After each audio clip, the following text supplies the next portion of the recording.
Buenas! Hoje vamos falar sobre fundos de investimento e principalmente como eles são constituídos. Então, um fundo de investimento é um condomínio. É um condomínio como a gente já pensa, um condomínio de prédios, residências, loteamentos. Condomínio é basicamente um grupo de pessoas, e aí a gente pode falar tanto pessoas físicas como pessoas jurídicas, ou seja, pessoas e empresas, ou outros fundos, por exemplo, que podem participar. E eles têm um objetivo em comum. Então, é investir, no caso, o dinheiro para um determinado gestor cuidar desses recursos e aplicar uma determinada estratégia de investimento.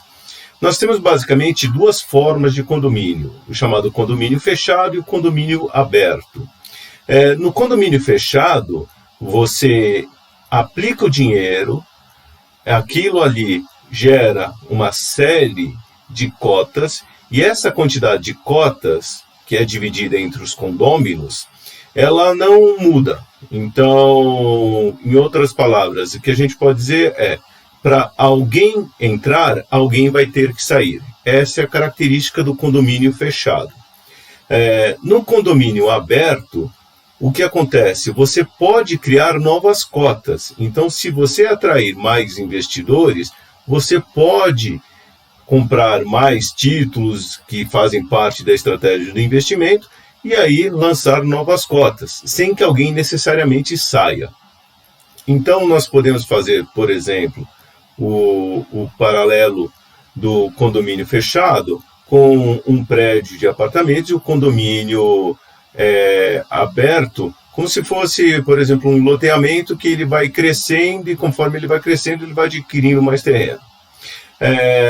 Só de curiosidade, o primeiro fundo de investimento no Brasil, no formato de condomínio, foi o fundo Crescinco, que nasceu em 1957. Vocês podem ver até que ele chama, esse aqui é um relatório, no caso é o terceiro relatório deles, do desempenho do fundo, então ele chama dos senhores condôminos.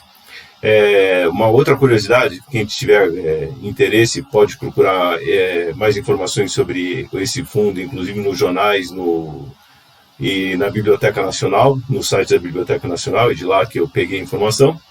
Os investidores, por exemplo, são chamados de inversores, como se o termo que se usa para investimento no espanhol, inversión.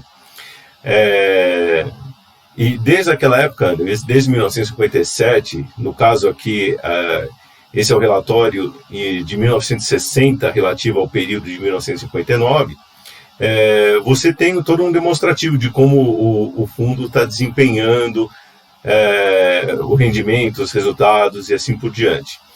Na verdade, não foi o primeiro fundo do país. O primeiro fundo do país foi da Deutec, os fundos Valéria, em homenagem à filha do criador, da gestora. Só que aquele primeiro fundo, ele foi criado como uma sociedade por ações.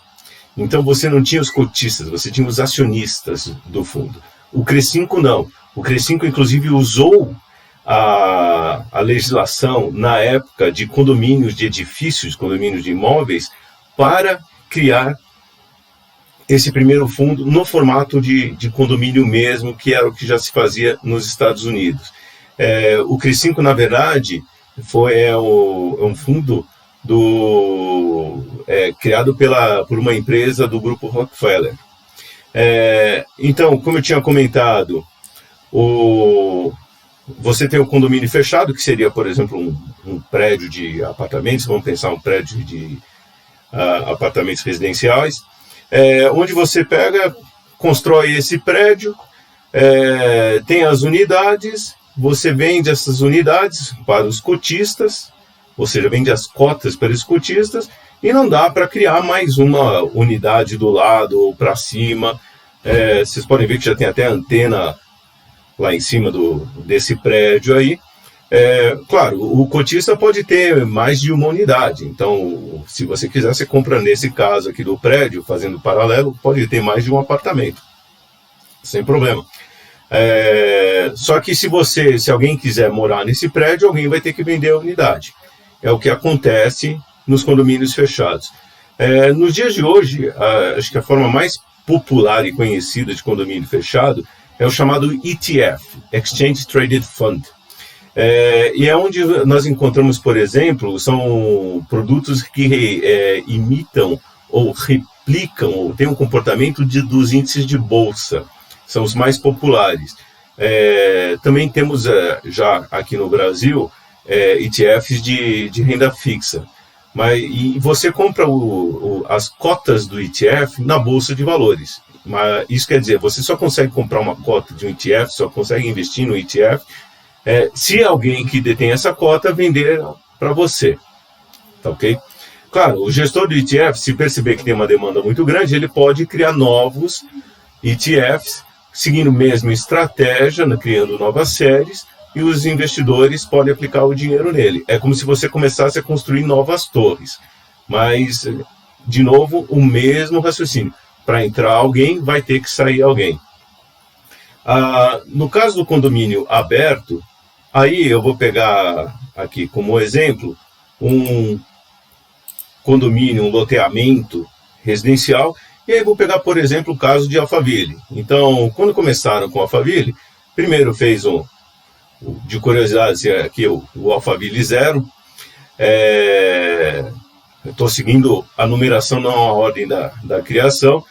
Então, quem criou começou a vender os lotes aqui para construir, como o gestor, administrador do fundo, ele criou aquele fundo de investimento, ele está atraindo novos investidores.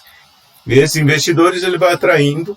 Se começar a atrair cada vez mais investidores, o que ele faz? Ele não vai obrigar no condomínio aberto aos atuais venderem suas cotas. E se tiver mais gente querendo comprar, ele vai lançar um novo. Então aqui está o Alphaville Residencial 1.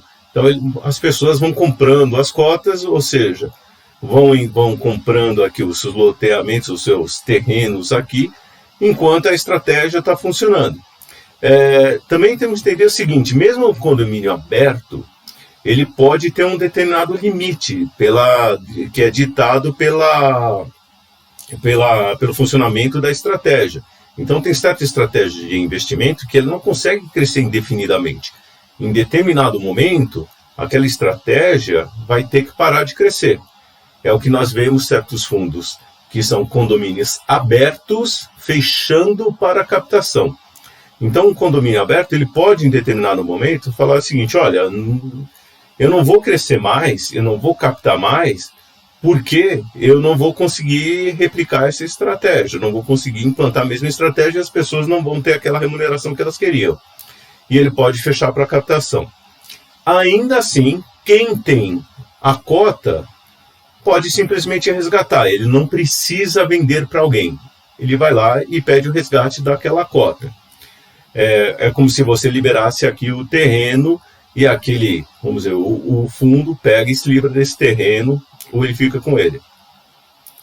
E aí, conforme você vai crescendo, vai aquilo do 0, vai crescendo para o 1, tem mais gente, você vai crescer para o Alphaville 2, se você está captando mais gente, aí vai crescendo para o 3, para o 4 e assim por diante. Então, Alphaville 6, 12, dessa forma, o condomínio aberto ele pode crescer, ou, claro, pela limitação da própria estratégia, sem fim. Mas é como eu comentei, algumas estratégias elas vão saturar, elas deixam, vamos dizer, elas não conseguem ser replicadas mais, porque você não vai encontrar, por exemplo, ativos, títulos no mercado para continuar investindo. E é por isso que eles vão fechar a captação. Muito bom. Essa foi a ideia do que é condomínio aberto e condomínio fechado. É importante saber isso até antes de investir, até porque você pode comprar uma cota e falar assim, não, eu quero sair. E às vezes não vai conseguir sair com aquela facilidade que você gostaria. Tá ok? Muito bom. Nas próximas sessões a gente vai comentar mais sobre os investimentos, como são calculadas as cotas do fundo de investimento, os tipos de estratégia e outros aspectos, como por exemplo a liquidez dos fundos. Tá ok? Até mais!